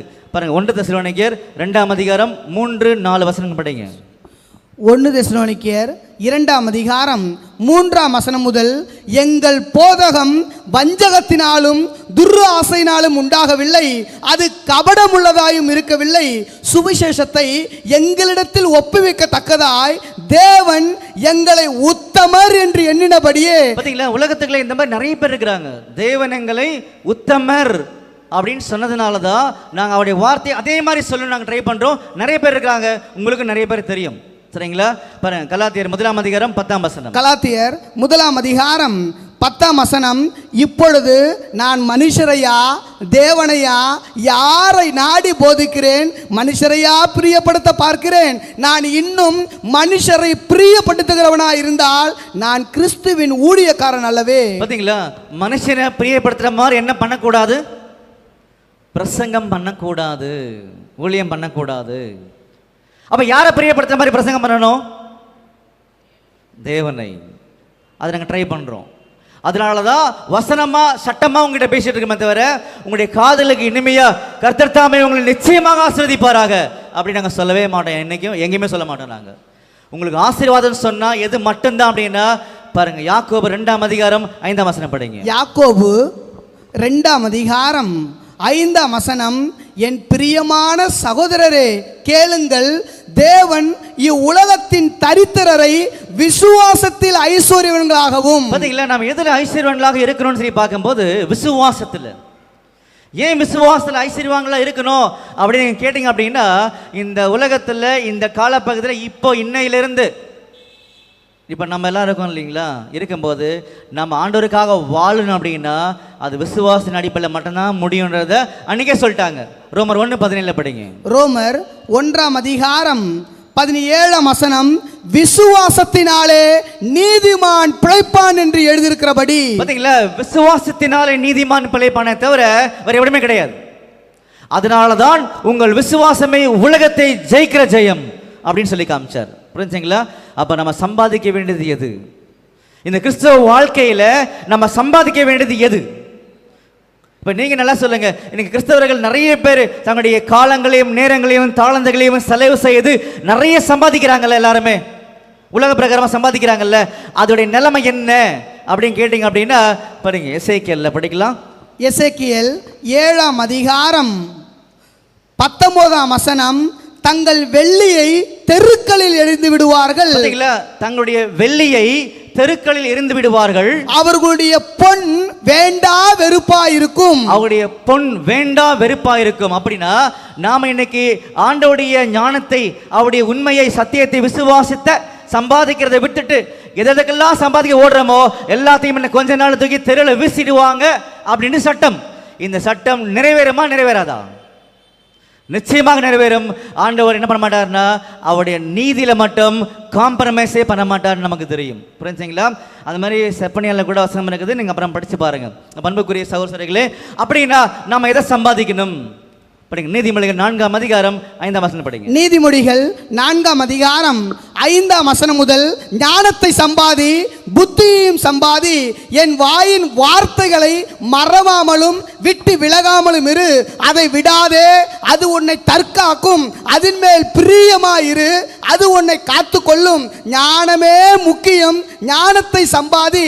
எண்ணத்தை சம்பாதித்தாலும் புத்தியை சம்பாதித்துக்கொள். நீ அதை மேன்மைப்படுத்து, அது உன்னை மேன்மைப்படுத்தும். நீ அதை தழுவி கொண்டால் அது உன்னை கனம் பண்ணும். இந்த மாதிரி நிறைய வசனங்களுக்கு தெரியும் அன்புக்குரிய சகோதரர்களே. இதை சில பேர் எப்படி யோசிக்கலாம்னா, இது சம்பாதிக்க நமக்கு மேட்டின்மை தான் அதிகமாகும், இதெல்லாம் நமக்கு தேவைன்னு கேட்பாங்க. இதுதான் தேவை. ஒரு உண்மையான விசுவாசத்தை யாரெல்லாம் சம்பாதிக்கிறாங்களோ அவர்களுக்குள்ள மட்டும்தான் தாழ்மை வெளியே வருமே தவிர வேறு யார்கிட்ட வராது. அப்போ தாழ்மைன்னா என்னங்க பிரதர்ன்னு கேட்டிங்க அப்படின்னா, அவங்க வாழக்கூடிய வாழ்க்கையிலும் பேசக்கூடிய பேச்சிலும் எல்லாத்திலுமே ஆண்டவரை மட்டும்தான் முன்னிலைப்படுத்துவாங்க. அதுதான் தாழ்மை. ஆண்டவரை மட்டும்தான் முன்னிலைப்படுத்துவாங்க, வேற யாரையும் சொல்ல மாட்டாங்க, முன்னிலைப்படுத்த மாட்டாங்க. அதுதான் அப்போஸ்தலனாகிய பவுலுடைய டிட்டர்மினேஷன். எங்க படிச்சிருந்தோம்? 1 கொரிந்தியர் 2:1 படிச்சிருந்தோம். நான் தீர்மானம் பண்ணினேன், அவரை பத்தி மட்டும் தான் பேசுவேன்னு சொன்னார். காரணம் என்னன்னா, அவர் உயர்த்தப்படணும், நான் தாழ்த்தப்படணும்னு சொல்லி நமக்கு யோவான் சாணன் சொல்லி கொடுத்தா நம்ம பார்க்கிறோம். அவர் பெருகவும் நான் சிறுகவும் வேண்டும். இதுதான் தாழ்மைக்கான அடையாளம். அப்ப அவரை அறிகின்ற அறிவின் மூலமாக தான் இந்த தாழ்மை வெளிப்படுத்த முடியும். அப்ப யார் யாரெல்லாம் இந்த வாழ்க்கையில் நம்முடைய இயேசு கிறிஸ்துவுடைய மகா மேன்மையான உண்மைகளை, விசுவாசங்களை வெளியில கொண்டு வராம, காமிக்காம, அதுக்காக வாழ்க்கையை அர்ப்பணிக்காம இருக்கிறார்களோ நிச்சயமாகவே அவங்க தாழ்மையான வாழ்க்கைக்குள்ள போகலன்றதுதான் மிக தெளிவான முடிவுன்றது கூட நம்மளால புரிஞ்சுக்க முடியும்னு சொல்ல வந்த வரணும்ல. சரிங்களா? அன்புக்குரிய சகோதரர்களே, கேள்வி என்ன முடியல, பதிலும் முடியல. அப்ப கேள்வி என்ன? அவர் ஏன் இஸ்ரேல்ல பிறந்தார் அப்படின்னு கேட்டீங்கன்னா, முதல் பதில் நியாயப்பிரமாணம் அங்கே கொடுக்கப்பட்டுச்சு. சரிங்களா? அது பாதி தான், இன்னும் நான் முடிக்கல. நியாயப்பிரமாணம் கொடுக்கப்பட்டுச்சு பார்த்தோம். சரிங்களா? அப்படி நிக்க வச்சுட்டு பாவத்துக்குள்ள உள்ள வந்தோம். அப்ப ஒட்டுமொத்த உலகத்துக்குள்ளேயும் பாவம் வந்தது. கொண்டு வந்ததுக்கு காரணமா இருந்தது யாருன்னா ஆதாம். காரணம் என்னன்னா கீழ்ப்படியாமை. கரெக்டா? இதற்கு புரிஞ்சுங்களா? கீழ்ப்படியாமல் சரி பார்த்துடும். அது ஒரு பாவம். 2வது பாவம் எதுன்னு சரி பார்க்கும் பொழுது, சரி எல்லாரும் பாவத்துக்குள்ள போயிட்டாங்க, ஆண்டவர் பார்க்குறாரு, எல்லாரும் பாவத்துக்குள்ள போயிட்டாங்க. அப்படி அவர் சிந்திக்கும் போது, யாராவது ஒருத்தவங்களுக்கு சத்தியத்தை கொடுத்து, உண்மையை கொடுத்து அவங்கள நல்வழிப்படுத்தலாமே அப்படின்ற எண்ணங்கள் அவருக்கு இருந்தனால தான் அவர் யாரை தேர்ந்தெடுத்தாரு? இஸ்ரேல் ஜனங்கள். நம்ம படிக்கிறோம் இல்லையா? உபாகமத்தில் நீங்க படிச்சிருப்பீங்க பாருங்க. உபாகமத்தில் 7ஆம் அதிகாரத்தில் படிக்கலாம் பாருங்க. உபாகமம் 7ஆம் அதிகாரம் 6ஆம் வசனம் முதல், நீ உன் தேவனாகிய கர்த்தருக்கு பரிசுத்த ஜனம், பூச்சக்கரத்தில் உள்ள எல்லா ஜனங்களிலும் உன் தேவனாகிய கர்த்தர் உன்னை தமக்கு சொந்தமாய் இருக்கும்படி தெரிந்து கொண்டார். சகல ஜனங்களிலும் நீங்கள் திரட்சையான ஜனம் என்று கர்த்தர் உங்கள் பேரில் அன்பு வைத்து உங்களை தெரிந்து கொள்ளவில்லை. நீங்கள் சகல ஜனங்களிலும் கொஞ்சமாய் இருந்தீர்கள். பாத்தீங்களா? சகல ஜனங்களிலும் நீங்க கொஞ்சமா இருந்தீங்க. அப்ப அதனால என்ன பண்ணாருன்னா, முதல்ல இஸ்ரேல் ஜனங்களை தேர்ந்தெடுக்கலான்ற ஒரு எண்ணம் வந்துச்சு. அப்படி அந்த எண்ணத்தை நிறைவேற்றும் போது, சரி இந்த ஜனங்கள் ஒரு ஒரு ஒழுக்கமான வாழ்க்கைக்குள்ள, ஒரு உண்மைக்குள்ள வாழணும் அப்படின்றதுக்காக அவங்களுக்கு என்ன கொடுத்தாரு அவரு? என்ன கொடுத்தாரு அவரு? சரியா சொன்னீங்க, சொல்லுங்க. நியாயப்பிரமாணம் கொடுத்தாரு. கரெக்டா? நியாயப்பிரமாணம் இப்ப யார் கையில போய் சேர்ந்துருச்சு? இஸ்ரேல் ஜனங்களுக்கு சேர்ந்துருச்சா? இப்போ அந்த நியாயப்பிரமாணத்துக்கு அவங்க கீழ்ப்படியணுமா வேண்டாமா? கீழ்ப்படியணும் இல்லையா? இப்போ ஆல்ரெடி அவங்க மேலே எந்த பாவம் இருக்குது? ஆதாமுடைய பாவம் இருக்குது. அவங்க ஆதாமுடைய சந்ததி தானே, ஆதாமுடைய பாவம் இருக்குல்ல. அந்த இடத்துல வெளியே வரதுக்காக, தங்களை சுத்தப்படுத்துறதுக்காக நியாயப்பிரமாணத்தை கொடுத்தாரா? நியாயப்பிரமாணத்தை கொடுத்ததால அவங்க சுத்தமாக இருக்கணுமா? அப்படி பண்ணாம நியாயப்பிரமாணத்துக்கு கீழ்ப்படிஞ்சாங்களா இல்லை கீழ்ப்படியாமல போனாங்களா? போயிட்டாங்களா? நியாயப்பிரமாணத்துக்குள்ள போனவங்க கீழ்ப்படியாம காமிச்சதுனால நியாயப்பிரமாணத்தை மீறுவது பாவம் ஆயிடுச்சு. 2வது பாவம் உள்ள வந்துருச்சு. 1 யோவான் 3ஆம் அதிகாரம் 4ஆம் வசனம் படிங்க. 1 யோவான் 3ஆம் அதிகாரம் 4ஆம் வசனம், பாவம் செய்கிற எவனும் நியாயப்பிரமாணத்தை மீறுகிறான். பாத்தீங்களா? பாவம் செய்கிற எவனும் நியாயப்பிரமாணத்தை மீறுகிறான். நியாயப்பிரமாணத்தை மீறுகிறதே பாவம். நியாயப்பிரமாணத்தை மீறுகிறதே பாவம். அதனால ஒட்டுமொத்த இஸ்ரேல் ஜனங்களை நியாயப்பிரமாணம் எதுக்குள்ள அடைச்சி போட்டுருச்சு? இப்போ பாவத்துக்குள்ள. படிக்கலாம் வசனம், கலாத்தியர் 3ஆம் அதிகாரம் 21 படிங்க. கலாத்தியர் 3ஆம் அதிகாரம் 21ஆம் வசனம் முதல், அப்படியானால் நியாயப்பிரமாணம் தேவனுடைய வாக்குத்தத்தங்களுக்கு விரோதமா? அல்லவே, உயிரை கொடுக்கத்தக்க நியாயப்பிரமாணம் அருளப்பட்டு இருந்தது, ஆனால் நீதியானது நியாயப்பிரமாணத்தினால் உண்டாயிருக்குமே.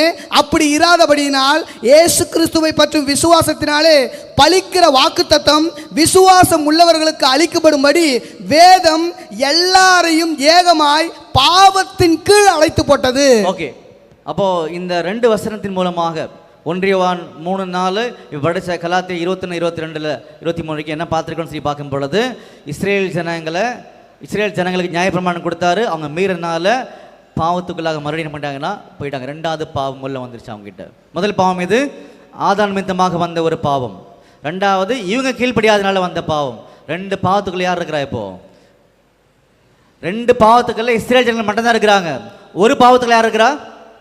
நம்மளாம் இருந்தோம், ஒரு டைமில் இருந்தோம். இப்போ நம்ம ஒரு வேளை விடுதலை பெற்றுக்கலாம், ஆண்டவர் ஏற்றுக்கொண்டதுனால. சரிங்களா?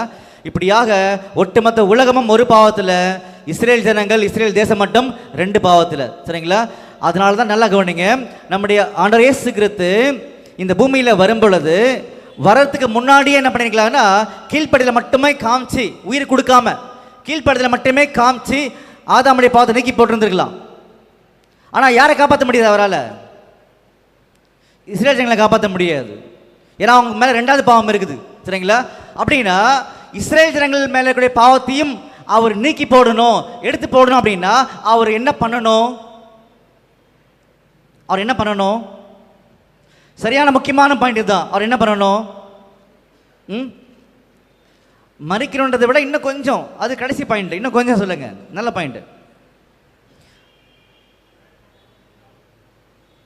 சொல்லுங்க. நம்முடைய ஆண்டவர் இஸ்ரேலில் பிறக்காம வேற எங்கே பிறந்திருந்தாலுமே அவர் சிம்பிளாக என்ன பண்ணிக்கலாம்னா, கீழ்ப்படிஞ்சு உலக ஜனங்களை காப்பாற்றிருக்கலாம். ஒரு வேலை காப்பாற்றிக்க முடியும், அதான் சட்டமும் சொல்லுது. சரிங்களா? அவர் ஏன் மறிக்கணும்னு சொல்லி பார்க்கும்போது, இஸ்ரேல் ஜனங்கள் இருக்காங்க, நல்லா கவனிங்க, இஸ்ரேல் ஜனங்கள் இருக்கிறாங்க, நியாயப்பிரமாணம் கொடுக்கப்பட்டது, நியாயப்பிரமாணத்தை மீறிட்டாங்க, பாவத்துக்குள்ள போயிட்டாங்க. இப்போ அந்த பாவத்திலிருந்தும் அவங்க மீட்டு எடுக்கணும் அப்படின்னா நம்முடைய ஆண்டவரால் மட்டும்தான் முடியும். ஏன் அப்படின்னா யாராலுமே என்ன பண்ண முடியல? நியாயப்பிரமாணத்துக்கு கீழ்ப்படிய முடியல. யாராலுமே நியாயப்பிரமாணத்துக்கு கீழ்ப்படிய முடியல. யாராவது ஒருத்தங்க நியாயப்பிரமாணத்துக்கு 100% கீழ்ப்படிஞ்சாங்களா? கீழ்ப்படியவே இல்லை. அப்படின்னா யாரால மட்டும்தான் நியாயப்பிரமாணத்துக்குள்ள போன மனுஷங்களை மீட்டெடுக்க முடியும்? யார் ஒருத்தர் நியாயப்பிரமாணத்துக்கு முழுவதுமாக கீழ்ப்படுகிறாங்களோ அவங்களால மட்டும்தான் அவங்கள மீட்டெடுக்க முடியும். அதனால தான் நான் நியாயப்பிரமாணத்தை நிறைவேற்றவே வந்தேன் அப்படின்னு சொல்லி காமிச்சார். புரிஞ்சுங்களா சொல்றது உங்களுக்கு? இப்போ கலாத்தியர் மத்தேயு 5ஆம் அதிகாரம் 17 வசனம் படிங்க. மத்தேயு 5ஆம் அதிகாரம் 17ஆம் வசனம், நியாயப்பிரமாணத்தை ஆனாலும் தீர்க்க தரிசனங்களை ஆனாலும் அழிக்கிறதற்கு வந்தேன் என்று எண்ணிக்கொள்ளாதீங்கள், அழிக்கிறதற்கல்ல நிறைவேற்றுவதற்கே வந்தேன். பார்த்தீங்களா? நிறைவேற்ற வந்தேன். ஏன் நிறைவேற்ற வந்தேன்றதை இப்போ கலாத்தியர் படிக்க போகிறோம். கலாத்தியர் 3ஆம் அதிகாரம் 12-13 படிங்க.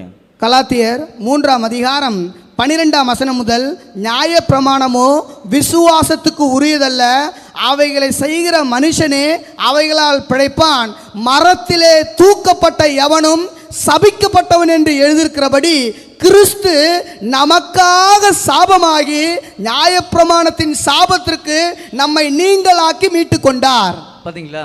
அன்புக்குரிய சகோதரர்களே, நல்லா கவனிங்க. சில இன்னும் கூட அடிஷனல் பாயிண்ட்ஸ் நம்ம கவனிக்க போகிறோம். ஆதாம் மூலமாக ஒரு பாவம் வந்துச்சு. சரிங்களா? ஆதாம் மூலமாக ஒரு பாவம் வந்திருக்கும் போது அவர் சிம்பிளாகவே என்ன பண்ணிக்கலாம்னா, இந்த பூமியில் கீழ்ப்படிஞ்சு வாழ்ந்து மறித்து போயிருந்துருக்கலாம். சிலுவையில் அறிய வேண்டிய அவசியம் அவருக்கு கிடையாது. ஏன் சிம்பிளாக மறிச்சிக்கலாம்னு சொல்லும் போது, ஜீவனை கொடுக்கணுன்றது ஒரு சட்டம் இருக்குது பைபிளில். படிச்சிருக்கீங்களா?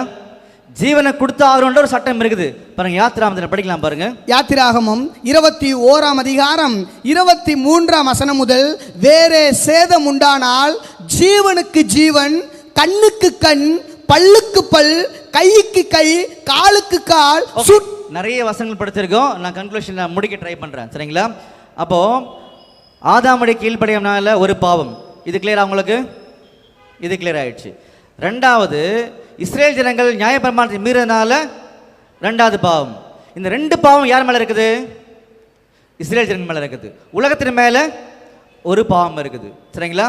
அப்படி இருக்கும்போது இப்போ நம்ம படித்த யாத்ராம் வசனத்தின் அடிப்படையில் வேறே சேதம் உண்டானால் ஜீவனுக்கு கொடுத்தாகணும். ஒரு ஜீவன் போயிடுச்சு அப்படின்னா ஜீவன் கொடுத்தா தான் மீட்டெடுக்க முடியுன்றது சட்டமாயிருச்சு.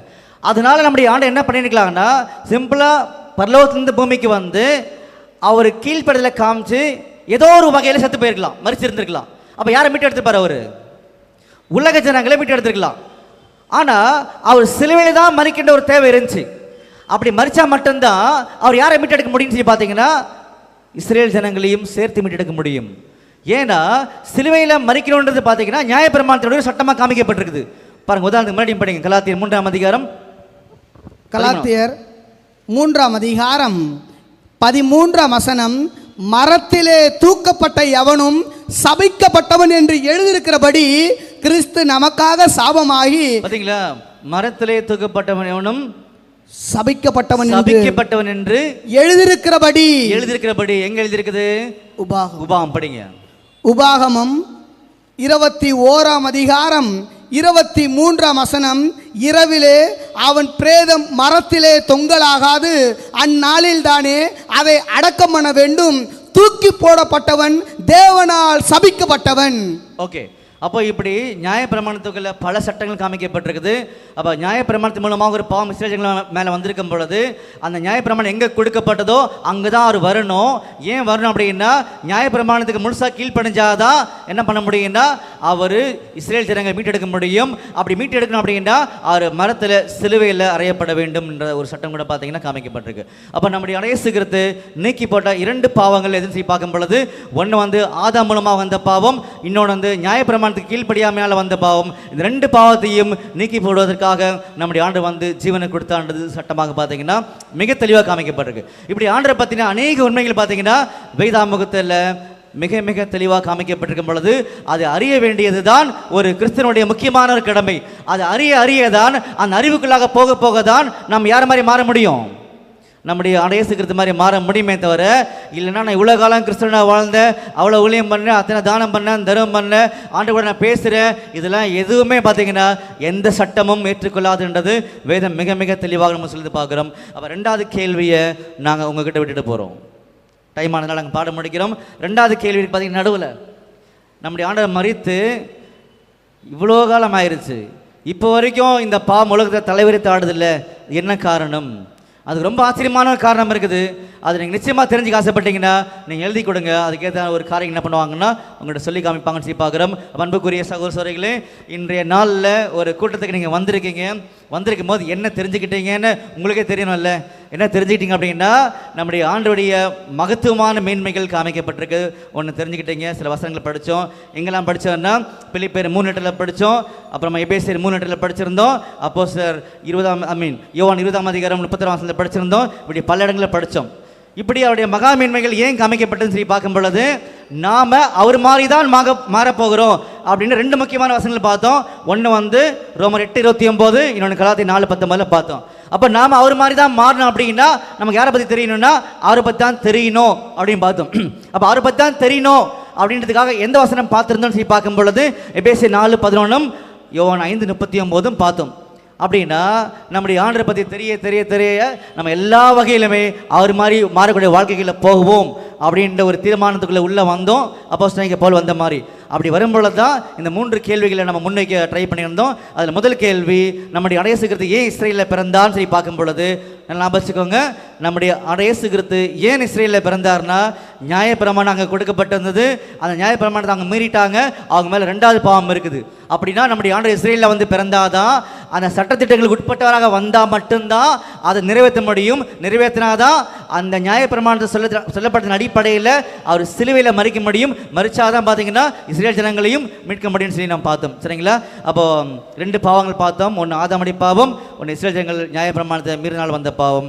ரெண்டாவது கேள்வி நமக்கு பெண்டிங்கில் இருக்குன்னு சொல்லி பார்க்குறோம். இந்த கேள்வி ரொம்ப ரொம்ப ஆச்சரியமாக நம்ம வாழ்க்கையே மாற்றிடும். அது இல்லை இப்போயே சொல்லுங்கன்னு கேட்டிங்கன்னா ஒரு 10 நிமிஷம் டைம் கொடுத்து நான் சொல்லுவேன், இல்லை நீங்கள் எழுதி கொடுங்க அப்புறமா உங்களுக்கு சொல்லிடுறேன். இப்போயே சொல்லுங்கன்னா நாங்கள் சொல்கிறோம், இல்லை அப்புறமா சொல்லுங்கன்னா கூட நாங்கள் சொல்கிறோம், ஒன்றும் பிரச்சனை இல்லை. அப்புறமா சொல்லாமா? இப்போயே சொல்லாமா? ஓகே பிரதர், சொல்லட்டுமா சிஸ்டர்? ஓகே, நல்லா கவனிங்க. என்ன கேள்வி அங்கே? நம் ரட்சகர் தன் ஜீவனை கொடுத்தும் ஏன் இன்று வரையில் பாவம் தலைவிரித்து ஆடுகின்றது? உலகத்தில் நாளுக்கு நாள் பாவங்கள் எப்படி பெருகுது, எப்படி இன்க்ரீஸ் ஆகிட்டே போகுது? பாவத்தினுடைய கொடுமை இருக்கு இல்லையா, பாவத்தினுடைய கொடுமை இருக்கு இல்லையா, அது எப்படி இன்க்ரீஸ் ஆகிட்டே போகுது? கம்மியாகுதா அதிகமாகுதா? அதிகமாகுது. ஏதாவது உதாரணம் சொல்ல முடியுமா அதிகமாகுதுன்னு சொல்லி? சரி, நான் சொல்கிறேன் உங்களுக்கு உதாரணம். எப்படி இந்த பாவம் ரொம்ப அதிக லெவலில் டெவலப் போயிட்டு இருக்குன்னு சொல்லி பார்க்கும்போது 6 மாத பெண் குழந்தையை கற்பழிக்கிறாங்க. எவ்வளோ வயசு?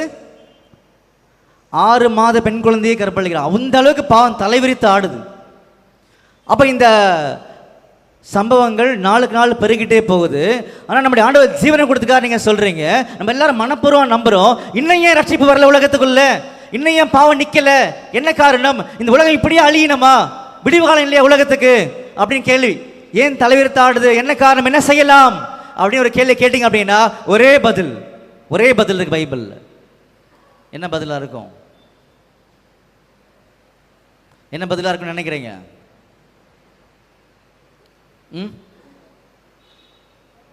ஜெபம் பண்ணலாமா?